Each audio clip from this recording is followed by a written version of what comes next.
Hi friends, तर आज आपण बनवतो शेपूची भाजी. तर आज मी शेपूची भाजी पूर्ण स्वच्छ धुवून घेतली आहे, चिरून घेतली आहे, मिरची घेतली आहे, लसूण, त्याचप्रमाणे डाळ धुवून स्वच्छ थोडंसं अर्धा तास मी भिजत ठेवली होती. लोखंडाच्या कढईमध्ये मी करते भाज्या, का तर लोखंडाची कढई आपल्यासाठी आरोग्यासाठी चांगली असते. तेल तापत ठेवलं आहे कढईमध्ये, त्याच्यामध्ये थोडंसं जिरे टाकू. तेल तापल्यानंतर मध्यम आचेवरच ठेवायचं आपल्याला गॅस.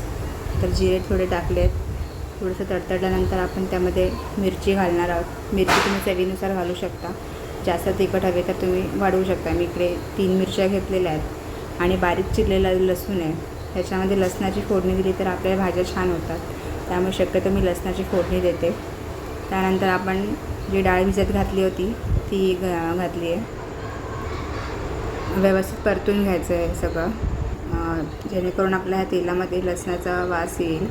आणि त्यानंतर शेपूची स्वच्छ धुतलेली भाजी आहे. बघू शकता किती छान भाजी आहे. मला तर शेपूची भाजी खूप आवडते. हे सगळं एकजीव करून घ्यायचं. आणि ज्या आपण पालेभाज्या करतो त्याच्यामध्ये आपण झाकण ठेवून शिजवायच्या नाहीत भाज्या, का तर फक्त वाफेवरती उघडूनच शिजवायच्या. झाकण ठेवून शिजवल्या तर भाज्या आपल्याला ते चवीला म्हणजे चांगला नाही लागत अशा. आणि हे असं पाणी थोडंसं आटलं की आपली भाजी तयार होते. झाली रेडी भाजी.